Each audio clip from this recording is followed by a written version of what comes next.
that famous 2020 saying. We all unmuted. Thank you very much.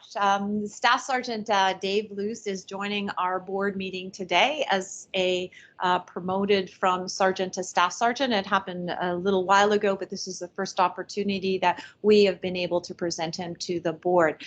Dave was recruited to Peel Regional Police Service in 1996 while he was completing his degree at the University of Waterloo. He graduated from the Ontario Police College and worked in many units within Peel Region, from uniform surveillance, neighborhood policing, the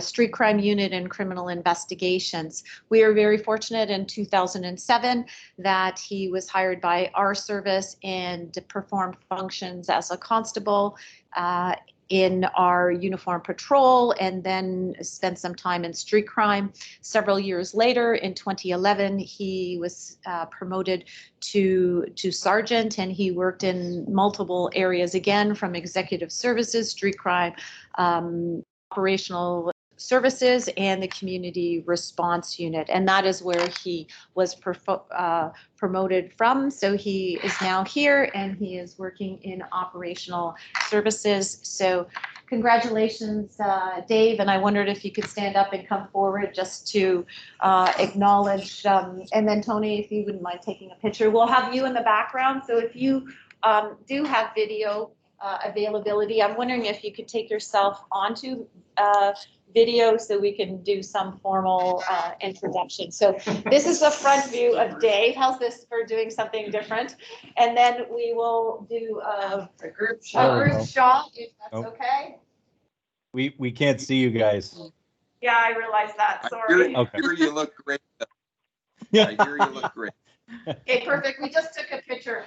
Okay. I want that screenshot. I want that screenshot right there. We should have got that on. Dave meets the board.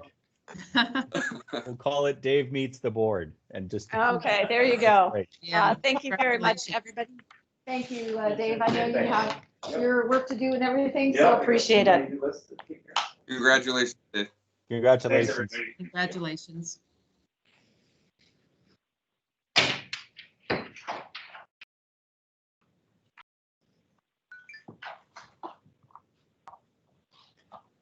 I'm sorry, Chief, and I missed. What's Staff Luce's current or next assignment? He's currently working in operational services, so he has a platoon that he is in charge of. Oh, okay, and he remains there with promotion. Yes, well, I guess he is there because of the promotion. Yeah, for sure. And now, as a result, he's now in operational services, specifically to a platoon. Okay, gotcha. Right. Thank you. Great. Thank you. Is Nancy available? Yes. Okay. Oh, sorry, Chief. So did you also have Angela Butler? We had, that was on the old agenda. We anticipated that Angela would be available, but she had a conflict, so she was unable to join us. So we have two other members that still need to be presented to the board with their promotions. So we're hoping that we can do that either in December or January with their shift availability. Okay. Okay. Thanks. She's on night shift. Okay. So we'll move to the consent agenda. And are there any items in the consent agenda that people would like pulled out?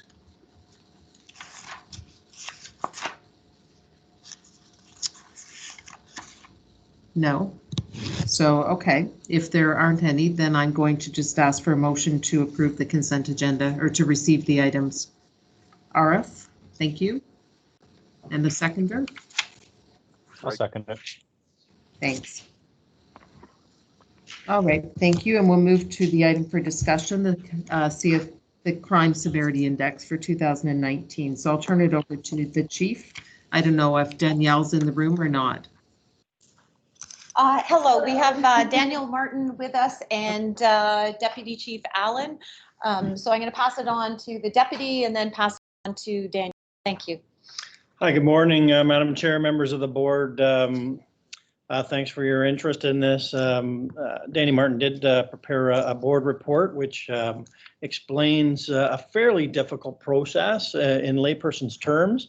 We're very proud when you look at the stats around the Census Metropolis area, our CMA stats, which ranked us 5th this year, and Barrie continues to be one of the safest cities in the country. For some minutia into the detail, Danny has prepared a quick overview for you today, and we'd be happy to entertain any questions. Okay. Are there any questions of the report?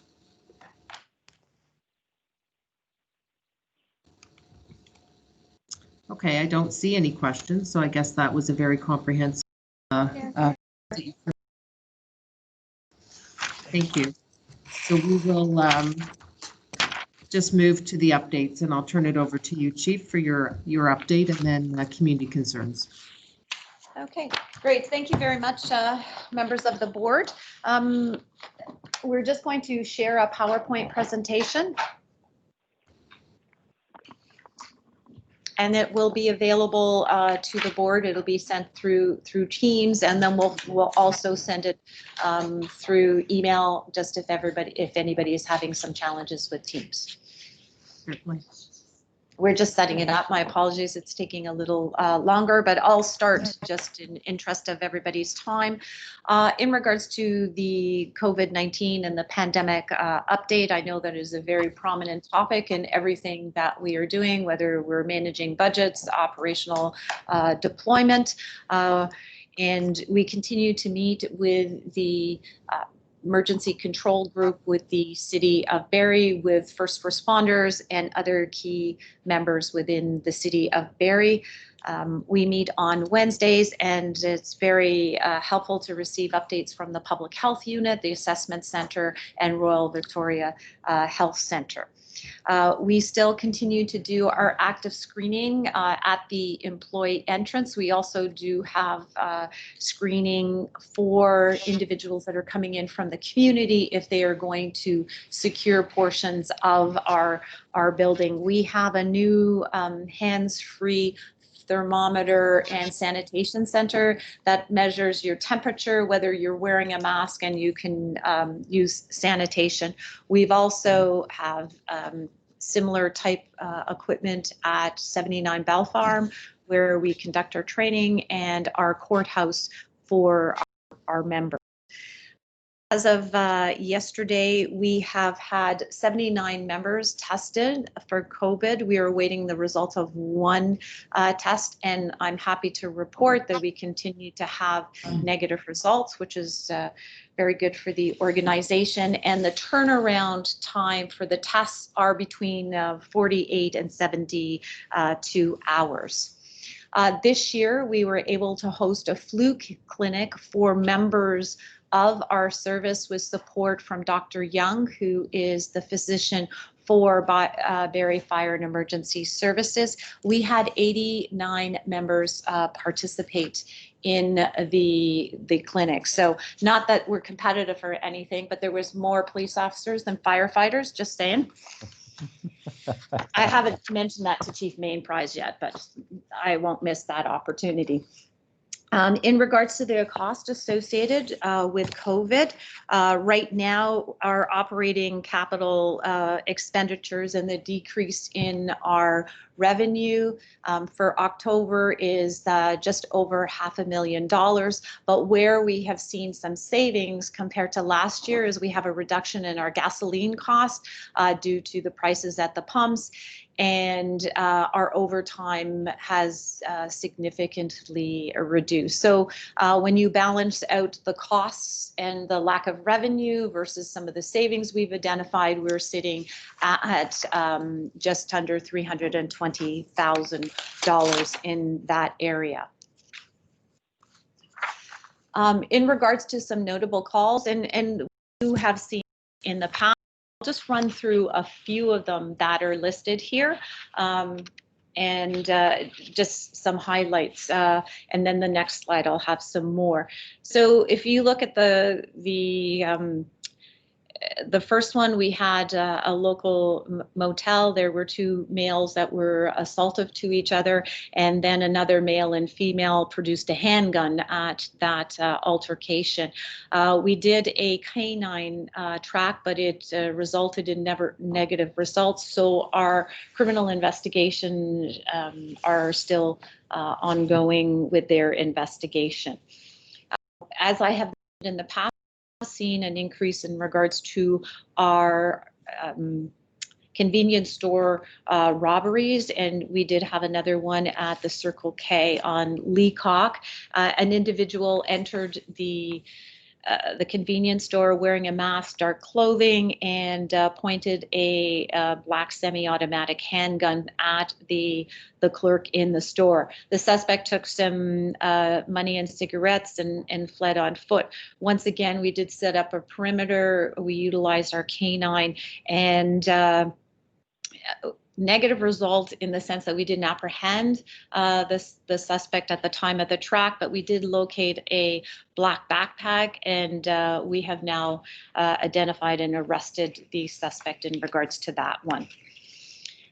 We've had an individual that has been exposing himself and inviting women to come and see him in his vehicle. He was arrested and released on an undertaking. Stabbing that's here, we had a 19-year-old male father contacted us indicating that, a mother contacted us indicating that her son had been stabbed in the neck, side, and head, and he's currently in stable condition in ICU. The victim and the accused were known to each other, so we are continuing with that one. We assisted Barrie Fire responding to an incident on the water, and we were fortunate that OPP was also able to assist. There was no injuries at the time the boat was. We were able to assist those that were out there. We had a break and enter to one of our residents in our city, and there were two firearms that we had several firearms that were unsafe in that residence. So not only have we got a break and enter, but we had the complainant of that break and enter charged with careless storage of firearms. We've had one of our construction sites entered, and there was damages to the construction site, and at the same time the accused was approached by a member or employee of the construction site and threatened this individual. So there were some offenses charged, assault and weapons and threatening, etc. I know that we do talk about the RIDE program and some of our impaireds during our statistical update that we have provided in the past. The reason that we note this impaired driver is that one of our members was off duty and arrested one of our impaired drivers in our community when they hit a parked car. We have in the past reported on some of the home invasion, but I will say that this one was a mistaken identity. Two males forced their way in wearing masks and carrying weapons to a home, realized that they were at the wrong location and exited quickly. No injuries were sustained by the victim there. We have had a call to address in Barrie. There were multiple people that had been slashed and stabbed and poked with weapons. The suspect also fled with injuries, and this investigation still is ongoing, but there was some knowledge between the victims and the suspect there. Medical assist, it's one thing that we're always concerned out community in regards to the supply of drugs that are of concerns. We had multiple youths that had passed out and were unresponsive. Thank goodness they were non-life-threatening injuries, and they were attended to by the community. And once again, we always do a type of media release advising people in the community of our concerns. I'll just speak to the extradition. We had an intimate partner violence victim and accused. The individual had multiple weapons that they brought into Canada unknown to the victim, and the accused continued to harass the victim from the United States, and an extradition order was executed, and this individual was returned and is being held accountable for their actions. There was a motor vehicle collision in our downtown core just a few days ago, and the suspects for driver, the first vehicle, fled the scene. The victims in the other vehicle were transported to RVH. There was some concerns in regards to a pursuit had been initiated. SAU were contacted, but upon review of the matter, they did not invoke their mandate. And we have an individual that left identification at the scene, and we were able to locate him, charged with following there. And the last one, sorry to report, but we had an individual that was caught damaging at the cenotaph the wreaths for Remembrance Day. So that person is being held accountable for their actions. The next slide indicates that we still are seeing weapons in our community. So we've had 18 seized within the month of October, and this is just noting a couple of incidents. I'll just, they're highlighted because this was a vicious attack in one of the alleys in our downtown. We had a female that was attacked by a male and female, and once they were apprehended, 18 criminal code offenses were laid against those individuals, and they were also wanted in other jurisdictions. The lower one that's listed here was a neighbor dispute, and it's quite disturbing when your neighbor comes out with an axe, but there was no injuries sustained by the victim, and the accused was charged with assault with a weapon.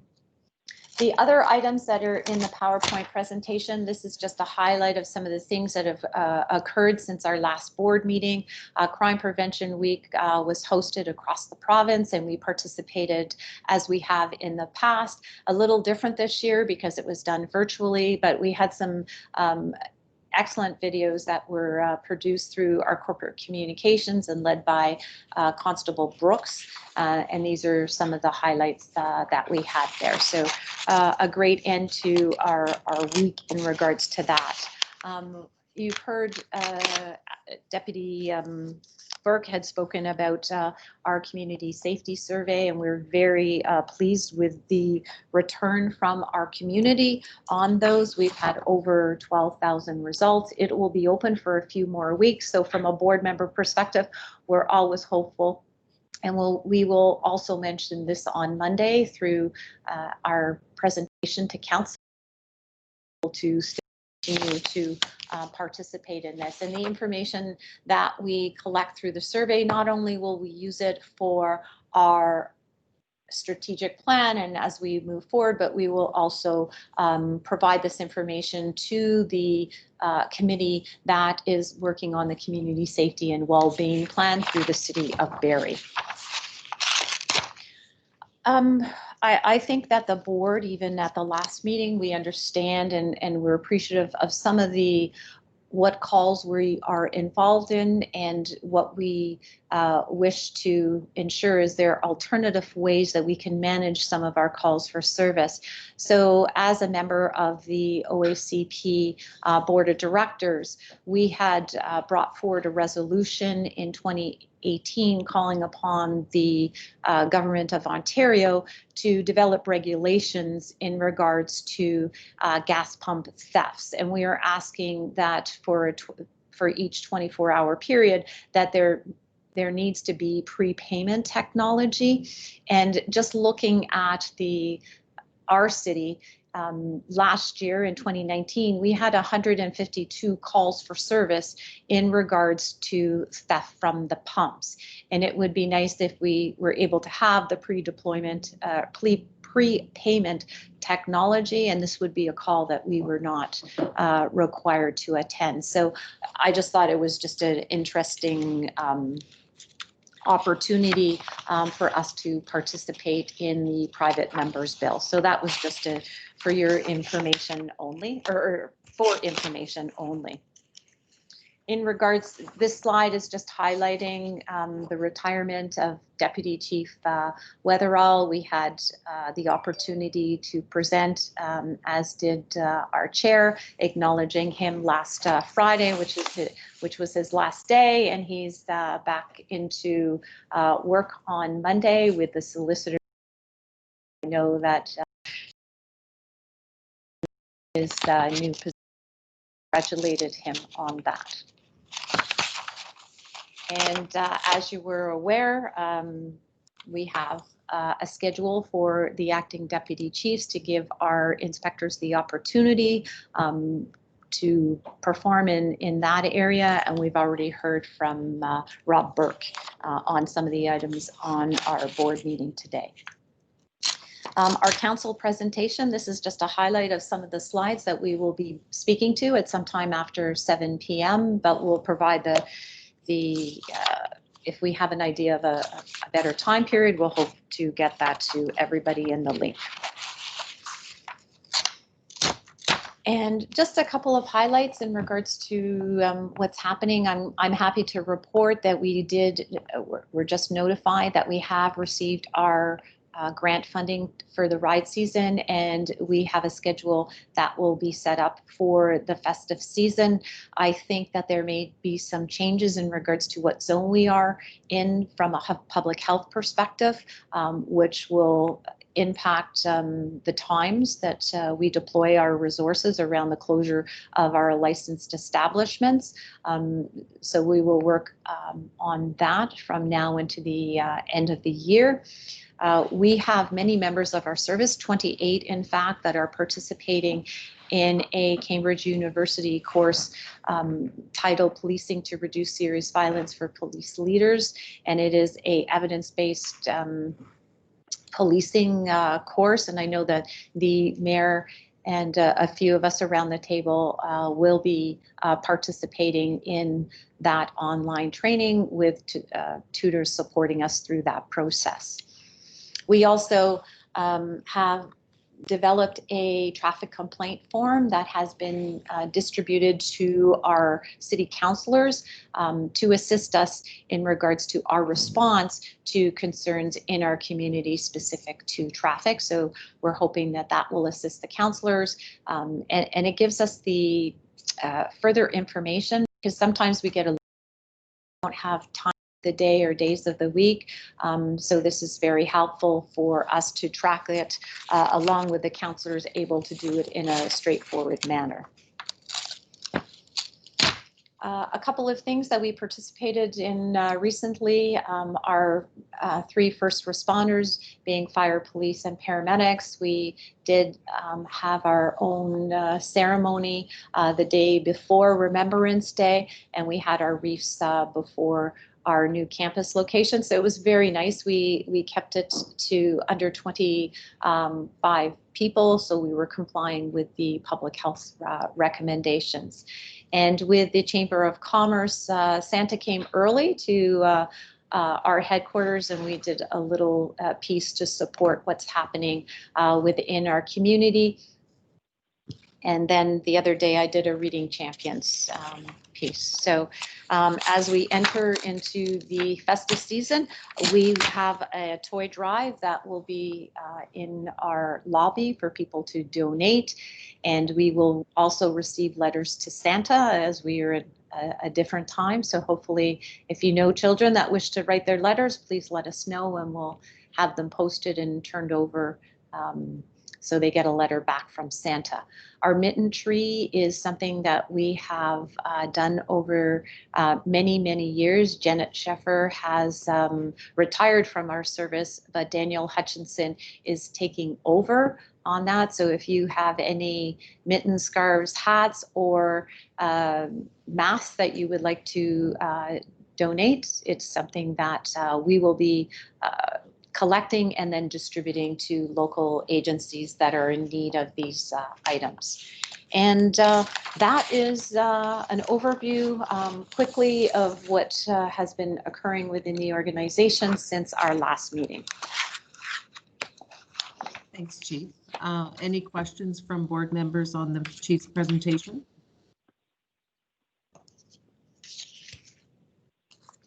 Mayor Lehman?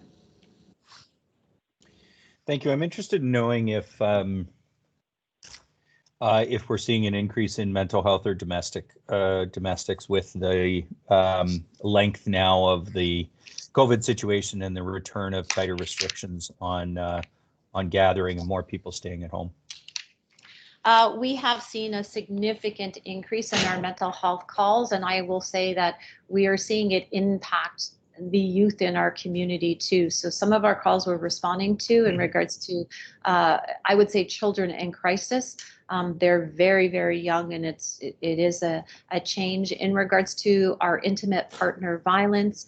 I think in previous board meetings, I've indicated that there was a dip in intimate partner violence. I don't think there was an actual dip, but there was a lack of reporting when we were first in lockdown. Once we came out of the lockdown situation, we saw an increase to the reports of intimate partner violence. We have done some media awareness for individuals to encourage them to report intimate partner violence. And we have our crimes against persons unit following up on the more serious ones, and then our frontline officers responding in emergency response to those. So it is impacting throughout our whole community, the mental health piece and the impact of COVID. So follow up to that then, Madam Chair. Chief, do you feel, resources for particularly youth mental health are hard to find? There are not a lot of youth psychiatrists in the city. Notwithstanding the great work that RVH does at the new center, between them and CMHA, they can be stretched. Is there a need for more resources? I'm thinking here of the COAST program, specifically perhaps being able to support youth and so forth. It is something that, we're always looking for more resources specifically to mental health, but with the shift to the youth, I think, as you've mentioned, RVH has a great program, but there's a lengthy wait list for that. Our COAST program still continues to respond proactively and reactively to the mental health calls in our community. The provincial government did release a press release yesterday or the day before, in regards to mobile crisis Yes, I saw that. support within our community to 33 communities. The funding did go through to the hospitals to provide a response within the 33 communities. We have not got confirmation if it was our community, but I had a conversation with the Solicitor General on the mental health impact of COVID within our community a couple of months ago.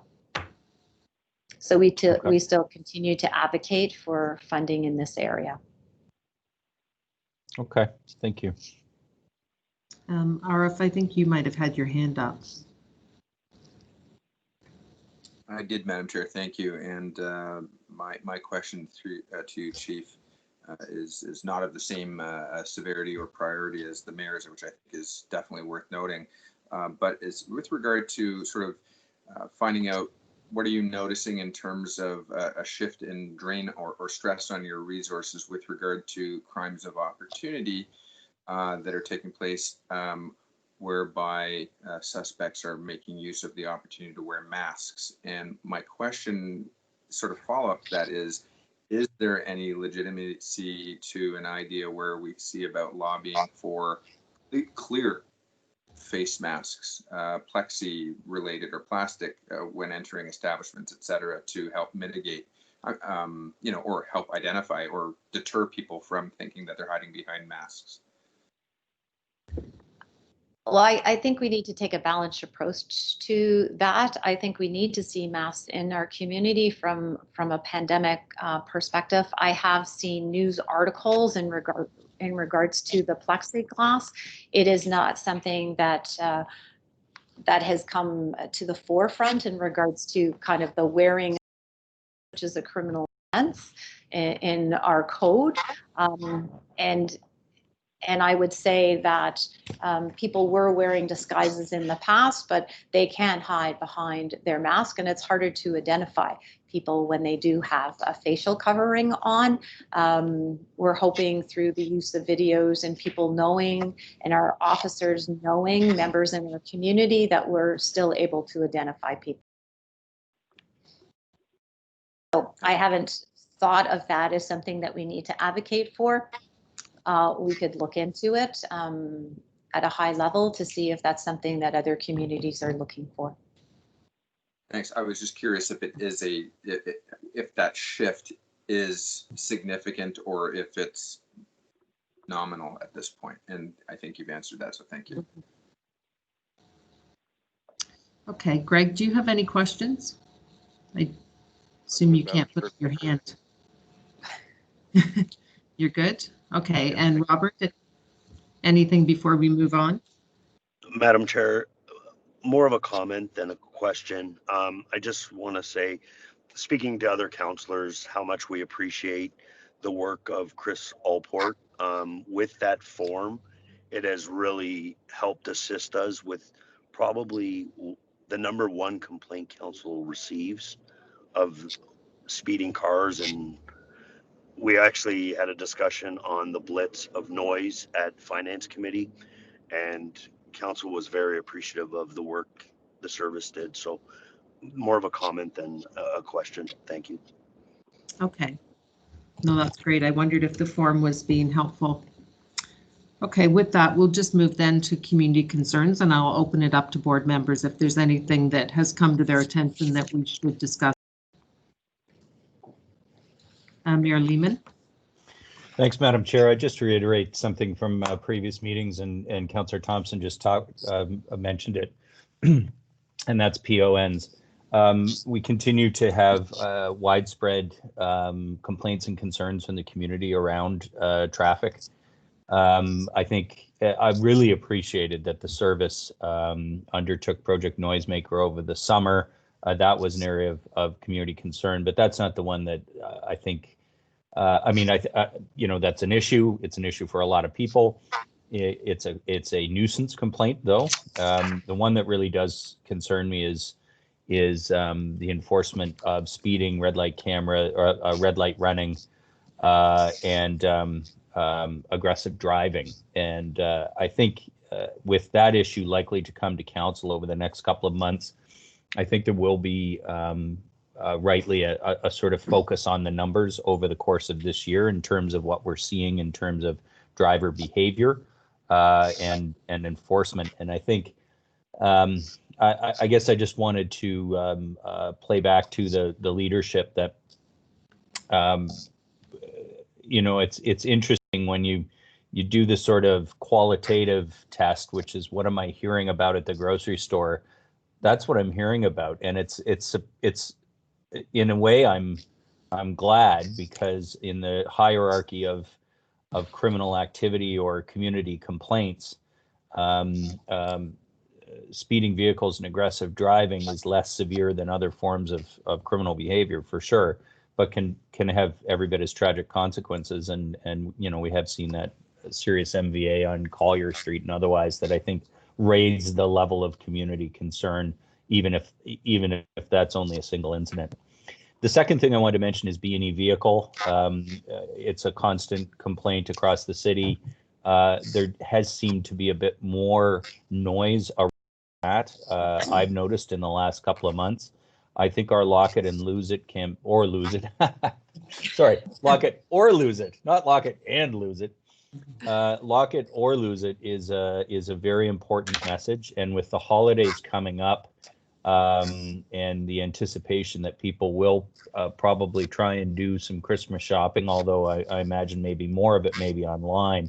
I also think we should do the porch pirate messaging. That's something that has really come up a lot, and I can imagine during the Christmas season will be a real issue with people stealing packages off of porches. So those are issues that have been brought to my attention, and I know members of council, especially on the traffic side, continue to hear it.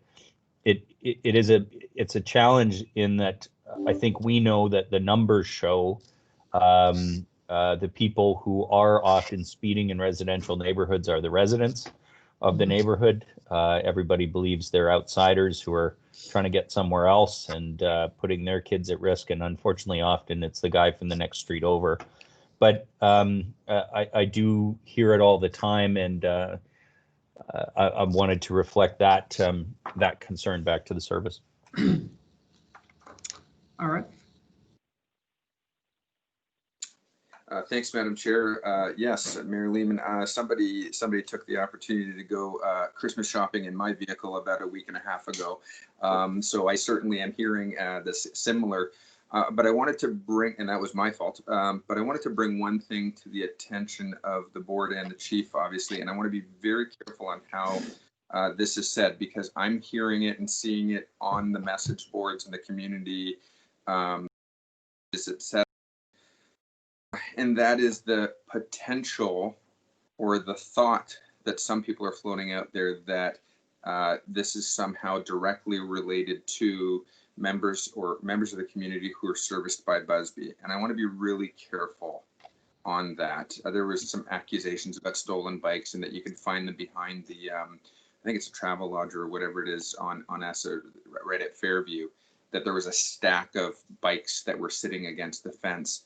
And people were leveling some accusations, and the question is, maybe somebody's bike was found there, but we can't make these assumptions. And I wanted to be, at least have the service aware, if there's an opportunity for a member of the service to coordinate and communicate with a member from Busby, just so that there is, appropriate messaging and awareness, because I'd hate to think that somebody goes out and takes it upon themselves to sort of, rectify the situation on their own time, et cetera. So I just wanted to bring it to your attention. Obviously, there are people who are frustrated. I'm frustrated. For me, it's a nuisance and it's my fault, and I'm not going to do anything about it. I'm going to take it as a lesson, but I don't know that everybody's taking the same approach. So I thought I would share that with you. Separately, just from what I'm hearing and seeing in my industry personally, and professionally as well, also what I'm hearing in the community, we are seeing more people moving to Barrie from other municipalities, other areas. And in that, it's interesting timing, good timing that we are looking around inclusion, inclusivity, diversity, et cetera, training. But I do think that we are going to see more people from a variety of ethnicities moving into the area. And with that, we may see additional scenarios whereby there's intolerance and where diversity comes to the forefront.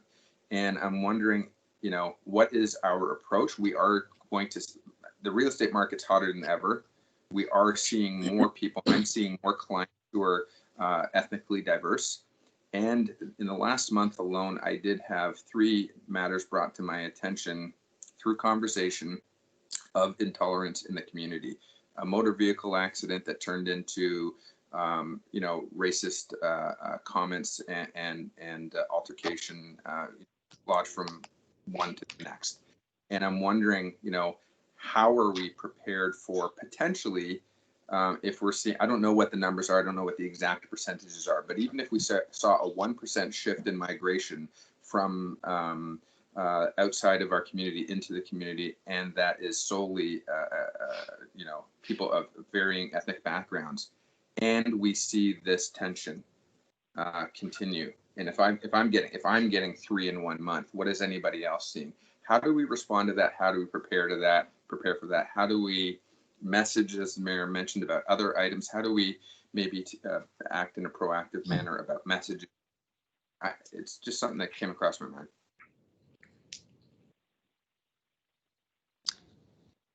So just to follow up on a couple of comments that have been made in regards to, I'll start with the Lock It or Lose It campaign that will be short. Will include the Porch Pirates piece to that for our community. We always encourage people to follow up with if they are a victim of theft from their vehicles. What we find sometimes is that the problem is more extensive than the reports that have been provided to the service. So we always encourage people to report it, and then we are able to allocate resources to specific areas if we see a trend or a pattern ongoing. So if that's something from a community perspective or even a council perspective, if you're hearing concerns in regards to that, we have alternative ways in which you can report this type of crime where you don't physically have to have contact with a police officer. You don't physically have to come into our headquarters, but you can do this online. So always encourage that. And then we can allocate resources to specific areas in our community if we have identified a trend there. So we will do the communication and how to secure your vehicles, etc. In regards to, I think it's very much a community response in regards to the inclusiveness and diversity. So we'll look at communications from the city of Barrie. So we'll speak to Rebecca in regards to that through our own corporate communication to get messaging out.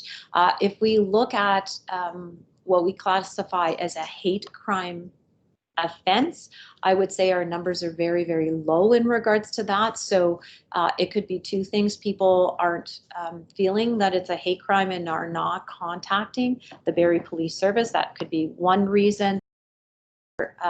There's just not a thought that they need to connect with us when something like that happens. So there is a criteria that needs to be met in regards to that offense. But a lot of times it's about education, and I think that we can all do that together as a city.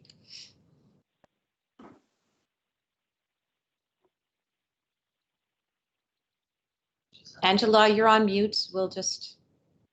Sorry. Okay. Robert, do you have any questions, or Greg, before we move on? No, Madam Chair, I think the Porch Pirates was probably the one that's come to my attention the most. Mm-hmm. Okay. And Robert? I have nothing, Madam Chair. Thank you. Okay, great. Thank you. Okay, thank you, Chief, for the presentation and for the follow-up questions and responses. So we will just call the meeting to adjournment. We have another meeting on December 10th, and I'm just looking for a motion to adjourn today.